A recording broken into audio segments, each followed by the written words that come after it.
Meus amigos, e amanhã, 7 horas da noite, tem guerra barra briga de foice entre Brasil de Pelotas e Cruzeiro, Cruzeiro e Brasil de Pelotas pela Série B. Partida que a gente não pode deixar de somar pontos, preferencialmente os três, porque a gente já queimou toda a nossa gordurinha desse primeiro turno, então se perde ponto dentro de casa, tem que ir buscar fora. E o Brasil de Pelotas, cara, com o maior respeito do mundo, é um adversário que, sinceramente, o Cruzeiro pode e deve vencer. Para mim, mesmo jogando fora de casa, é obrigação.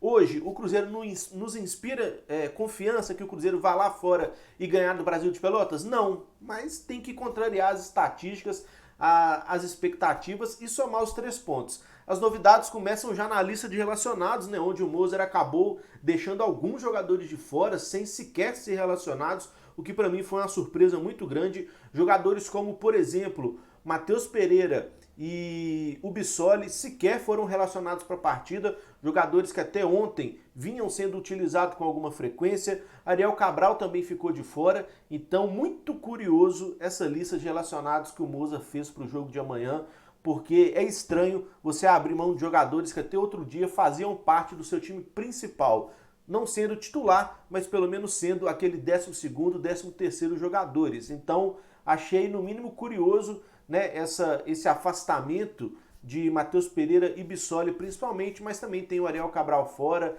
o zagueiro Everton fora. Esses dois últimos não vão fazer grande diferença, mas confesso que fiquei bastante espantado com Matheus Pereira e Bissoli principalmente fora. Para quem não viu a lista de relacionados ainda, ela conta com 20 nomes, tá aí na tela aparecendo para vocês.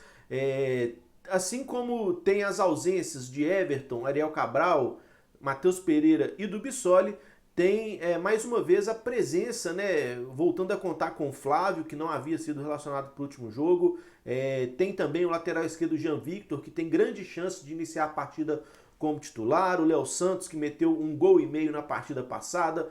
Lucas Ventura, mais conhecido como Nonoca. Norberto, mais uma vez, deve ser o titular, uma vez que o Cáceres não está disponível ainda. E no ataque a gente ainda não tem o Marcelo Moreno e nem no meio-campo o Marco Antônio, que a cada dia que passa, ou a cada semana que passa, vira uma incógnita ou pelo menos um ponto de interrogação por parte da torcida do porquê não utilizar o Marco Antônio, né? Aparentemente ele já está recuperado da Covid, já vem treinando com bola, mas o nosso treinador ainda nesse momento opta por não utilizá-lo, né? Tá certo que a gente já tem algumas opções ali no meio-campo que estão hoje na frente do Marco Antônio, como o próprio Marcinho, que é titular absoluto corretamente, na minha opinião. O próprio Giovanni Piccolomo, que jogou como segundo volante nas 2 partidas que participou, mas ele é um meia mais ofensivo, né, que pode ser uma alternativa ao Marcinho. O próprio Claudinho, que no entendimento do treinador larga na frente do Marco Antônio, e aí eu não consigo entender a razão. O Claudinho, infelizmente, teve algumas oportunidades, para não dizer muitas, e nenhuma delas ele conseguiu aproveitar bem. Então eu gostaria muito de ver o Marco Antônio tendo chance no time do Cruzeiro, mas eu gosto de acreditar que ele ainda não está 100% recuperado por causa da Covid. E o Marcelo Moreno, que para mim tá demorando também. Ele se recuperou, chegou a entrar em um jogo pela Bolívia, não entrou no último, talvez tenha sentido a parte física e talvez por isso não esteja à disposição do Cruzeiro. Então, com esses nomes disponíveis e com os nomes vetados, eu fiz um esboço aqui do que, na minha opinião, seria o melhor time do Cruzeiro para o jogo de amanhã contra o Brasil de Pelotas e vou compartilhar com vocês, beleza? Tá na tela. Vitor Eudes no gol, Norberto na direita, Léo Santos e Paulo na zaga e Jean Victor na lateral esquerda, 2 volantes, Adriano e Flávio, Marcinho camisa 10, Bruno José de um lado, Ayrton do outro e Thiago lá na frente. E aí vocês podem me chamar de doido, né? Que isso, Angelim, você tá maluco? Vitor Eudes no gol, Flávio no meio campo, Thiago centroavante, você tá maluco? Não, simplesmente é a minha opinião do que seria o melhor Cruzeiro para esse momento. O Fábio, né, vem falhando em pelo menos metade dos jogos em que ele participa com a camisa do Cruzeiro, e são falhas algumas absurdas, como a expulsão contra o Confiança, outras de bolas defensáveis, como contra Vasco, Confiança, CSA.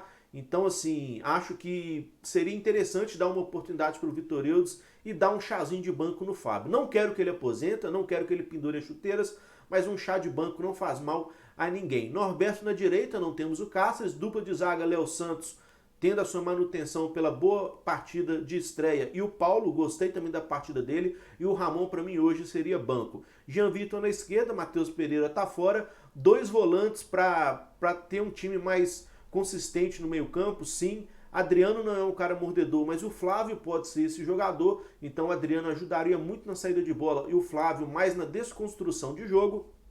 Com isso, o Marcinho poderia ficar mais livre na linha de meio campo, Bruno José aberto de um lado, que tende a ser o nosso melhor jogador, ou pelo menos vem sendo, Ayrton do outro e Thiago no ataque. Sim, o Ayrton, tão criticado Ayrton, eu acho que hoje ele ainda é a melhor opção, ou a menos pior entre os jogadores que nós temos disponíveis. Sobes muito mal, Felipe Augusto não desce na minha garganta, o Stênio ainda não está 100% fisicamente, com o porte físico ideal, e o Thiago no comando de ataque sim, porque o Sobs não vem rendendo nada, e como o Bissoli não está disponível, eu acho que seria interessante a gente ter a figura de um centroavante dentro da área para trombar com os zagueiros e ter também mais uma força na bola aérea. Então esse seria o meu time ideal do Cruzeiro para amanhã contra o Brasil de Pelotas, mais uma vez ressaltando que Matheus Pereira, Bissoli, Cabral e o zagueiro Everton sequer foram relacionados para a partida. E tinha espaço para eles, porque o Cruzeiro viajou apenas com 20 jogadores